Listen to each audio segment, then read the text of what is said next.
बहुत हो गया प्रतिक्रमण, अब प्रतिकार होगा।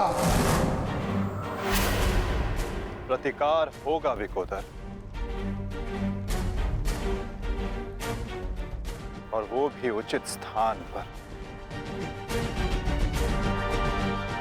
और अब हमारा लक्ष्य होगा कौरव सेनापति द्रोण।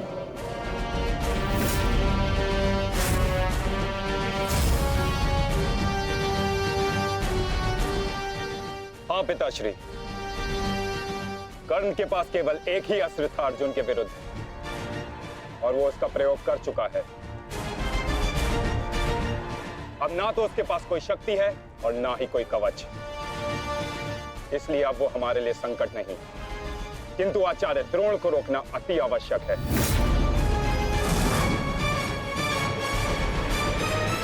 उन्होंने आज भी हमारी सेना को बहुत भारी क्षति पहुंचाई है।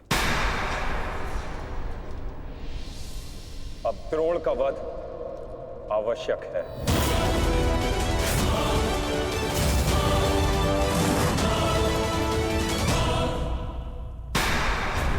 पिताश्री, पिताश्री,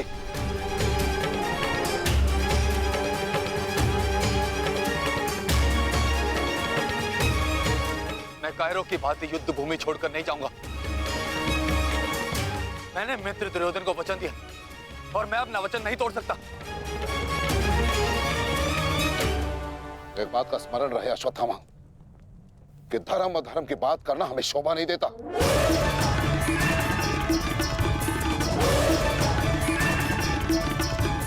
स्मरण है तुम्हें युद्ध भूमि में क्या हुआ? भीम तुम्हारा वध करने वाला था पुत्र। उसने यदि आज नहीं किया तो कल अवश्य कर देगा।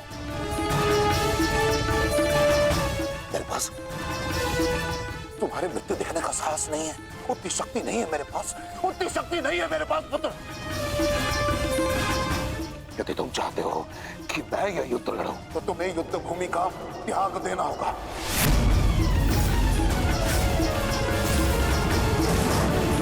वचन दो मुझे कि तुम युद्ध भूमि का त्याग कर दोगे। वचन दो। आचार्य द्रोण,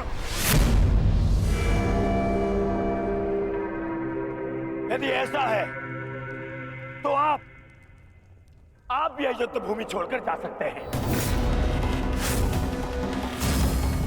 परंतु मेरा यह मित्र कहीं नहीं जाएगा। वैसे भी आप हमारे सेनापति हैं ना। सेनापति होने के पश्चात भी आप उन विपक्षियों का कुछ कर नहीं पाए, क्योंकि वो विपक्षी आपके प्रिय शिष्य हैं, इसलिए कुछ नहीं कर पाए हैं आप। शांत हो जाओ मित्र।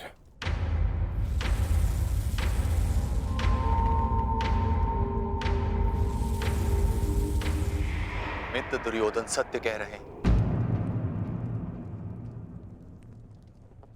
मेरे पिता ने पक्षपात किया है। उन्होंने अपने दिए वचन को पूर्ण नहीं किया, और इसी कारण आज हमारे परिवार पर प्रश्न उठना आवश्यक है। किंतु एक पक्षपाती पिता का पुत्र होने से अच्छा है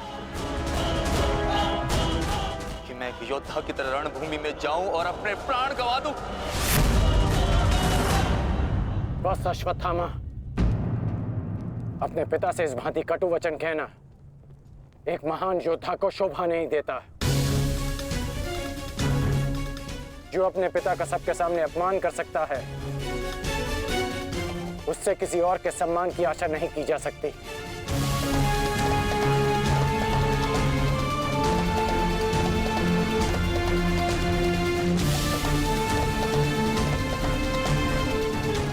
क्षमा कर दीजिए पिताश्री, परंतु मैं इस युद्ध भूमि को छोड़कर कहीं नहीं जाऊंगा।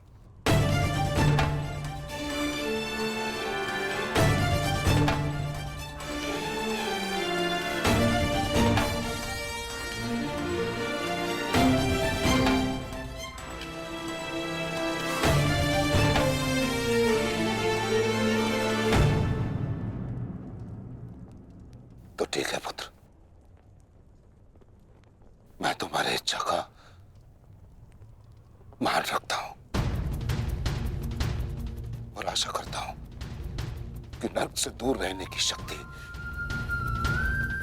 तुम्हारे पिंडदान में हो। आज केवल तुम्हारे कारण मुझे संपूर्णता से धर्म का त्याग करना होगा। एक पुत्र पिता के लिए बल होता है, परंतु आज तुम मेरे लिए निर्बलता सिद्ध है। और आप भी सुन लीजिए युवराज, यदि मैंने अपने संपूर्ण जीवन काल में पुण्य किया है तो उन समस्त पुण्यों का मैं कवच निर्मित करता। यदि अपने जीवन में मैंने अपने शिष्यों को समान रूप से देखा होगा तो इस कवच को कोई नहीं फेंक सकता, कोई नहीं। यदि मैंने अपने शिष्यों को संभावना से कम और समर्पण से अधिक शिक्षा नहीं दी होगी तो आज मेरे हाथों से मेरे शस्त्रों को कोई नहीं छीन सकता। इसलिए मैं भारद्वाज पुत्र द्रोण प्रण लेता हूं कि इस कुरुक्षेत्र में जो योद्धा मेरे समक्ष आएगा मैं उसका वध कर दूंगा।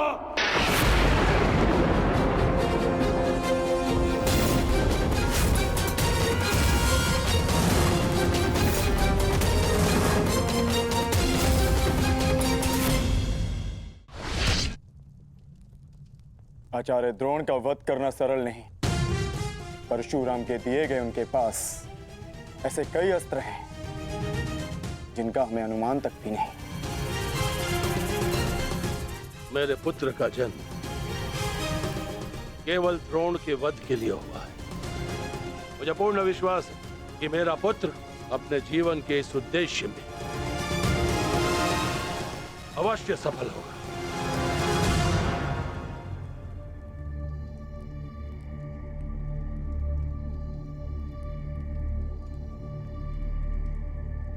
ये युद्ध सरल नहीं है कर्ण। तुम्हें अपना ध्यान केवल युद्ध पर केंद्रित करना होगा।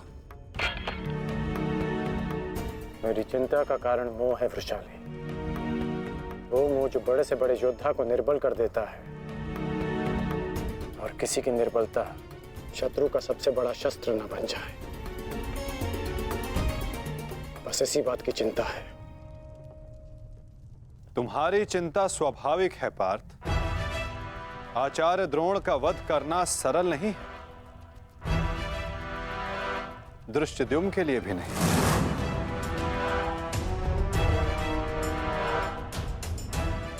तो क्या कोई व्यू नहीं जो हम आचार्य द्रोण के विरुद्ध उपयोग कर सके? मैंने कहा कि आचार्य द्रोण का वध करना सरल नहीं। मैंने ये नहीं कहा कि ऐसा करना असंभव है।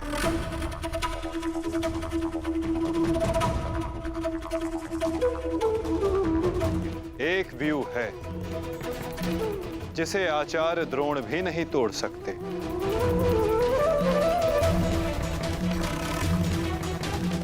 पुत्र मोह व्यू। आचार्य द्रोण को परास्त करने का केवल एक ही अस्त्र है, अश्वत्थामा।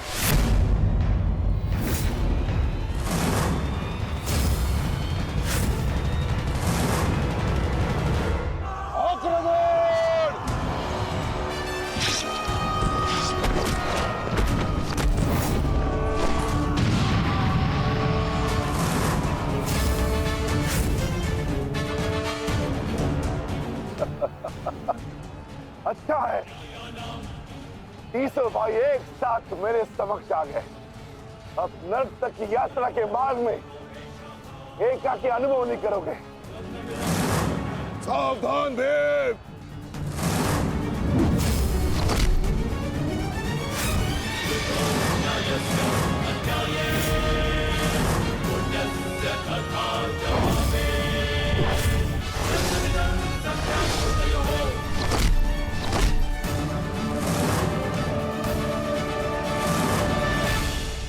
आज मैं हस्तिनापुर नरेश महाराज धृतराष्ट्र के सभी पुत्रों का कवच हूं।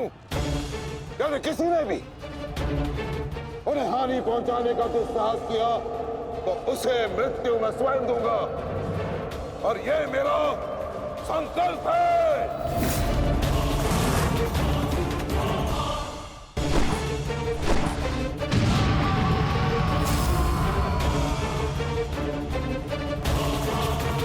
माधव, अश्वत्थामा को घेरने की योजना क्या है? हमारी योजना तो कब की प्रारंभ हो चुकी है पार्थ। क्या हुआ अश्वत्थामा? तुम्हारे पिताश्री कहाँ है? कहीं अपने काल को आता देख, कहीं छिप तो नहीं गए? दृष्टिद्युम्न!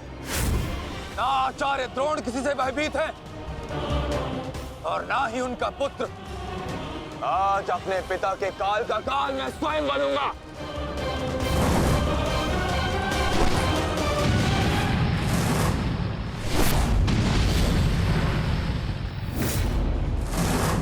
बस इतना ही सीखा है अपने पिता से? आओ अश्वत्थामा, आज मैं तुम्हें जीवन का पाठ पढ़ाता हूँ। भाग कहाँ रहे हो कायर? साहस है तो द्वंद्व करो। सारथी, पीछा करो।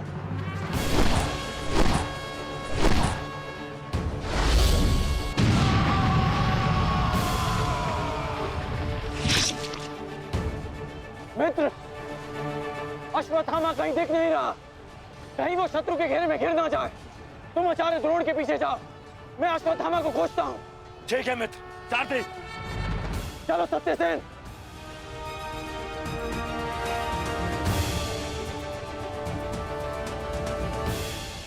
तुम मेरे पिताश्री के काल हो, मेरे नहीं। परंतु आज मैं तुम्हारा काल बनकर आया हूं।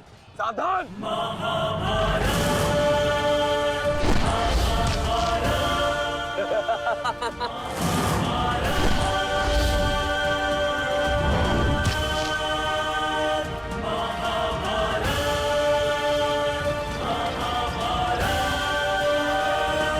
अच्छा हुआ कि पिता और पुत्र दोनों एक साथ मेरे सामने आ गए।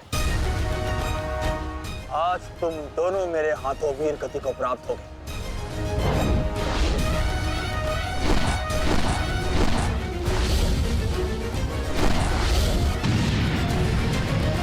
गुरुदेव, आज तो आपने भीम से अश्वत्थामा को बचा लिया था, किंतु कब तक? अब चाहे हमारा वध कर दो, किंतु हमने भी आज संकल्प लिया है कि मृत्यु दोनों पक्षों में होगी।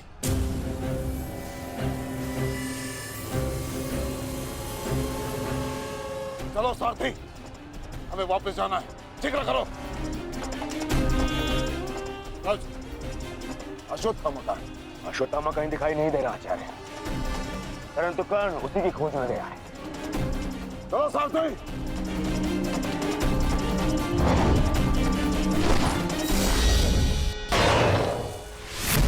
अब तुम्हारी सहायता के लिए ना कोई सैनिक है और ना कोई व्यू।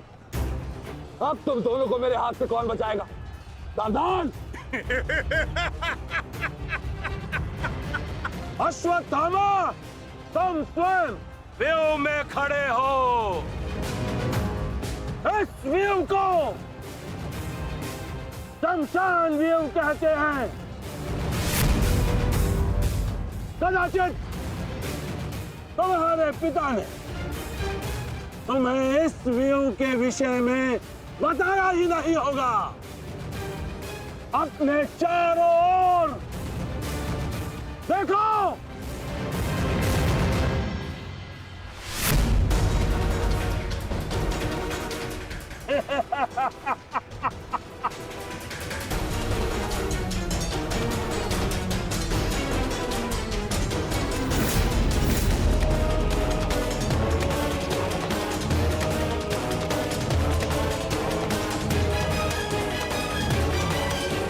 अश्वत्थामा, सावधान!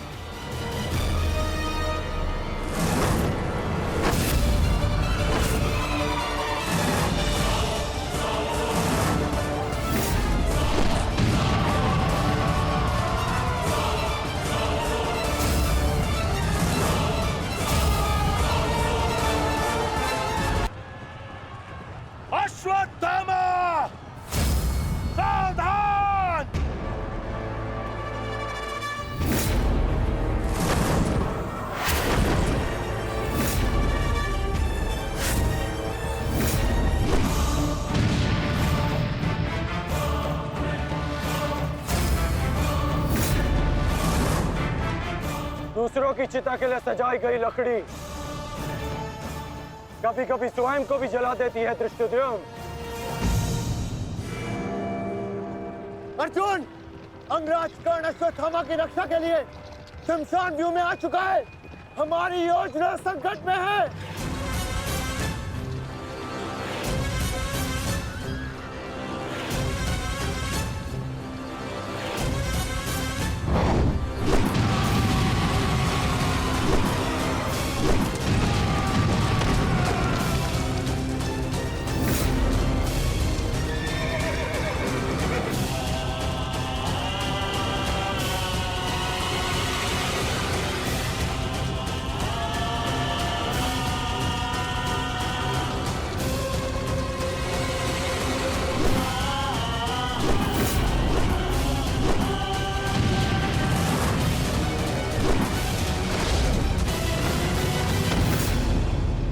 अश्वत्थामा!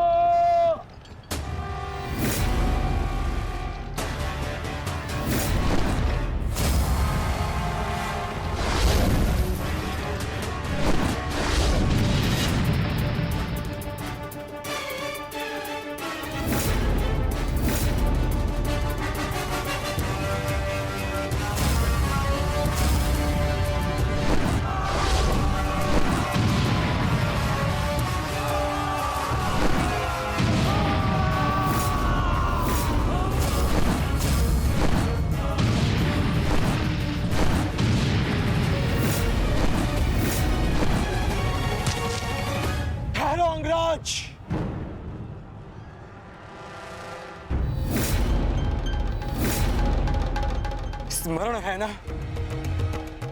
कि हमारा द्वंद्व का निर्णय आना अभी शेष है। मैं युद्ध का आह्वान देता हूं।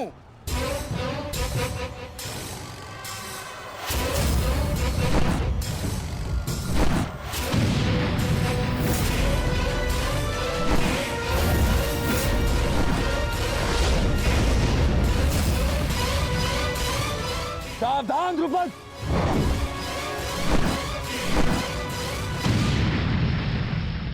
मेरा ही राज्य मुझसे ही छीनकर मुझे ही आधा राज्य भीख में दिया तुम्हारे पिता ने, और जिस आधे राज्य पर तुम शासन कर रहे हो वो मुझे स्वीकार नहीं है। इस अपमान का प्रतिशोध आज अवश्य लेकर रहूंगा। जो अपनी पुत्री का अपमान होने से न रोक सके वो अपने राज्य और अपने सम्मान की रक्षा क्या करेगा? तुम उस विषधर के समान हो जिसके विषदंत टूट चुके हैं। मेरी बात मानो और समर्पण कर दो, तुम्हारे प्राण बचे रहेंगे। प्राण तो अब तेरे नहीं बचेंगे।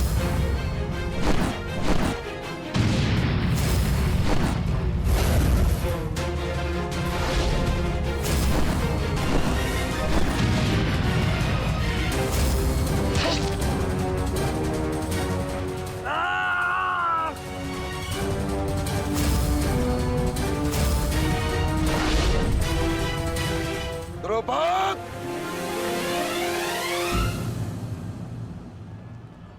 तुम्हारी शत्रुता केवल मेरे साथ है, उसका प्रतिकार तुम मेरे पुत्र से मत लो, अन्यथा अनर्थ हो जाएगा।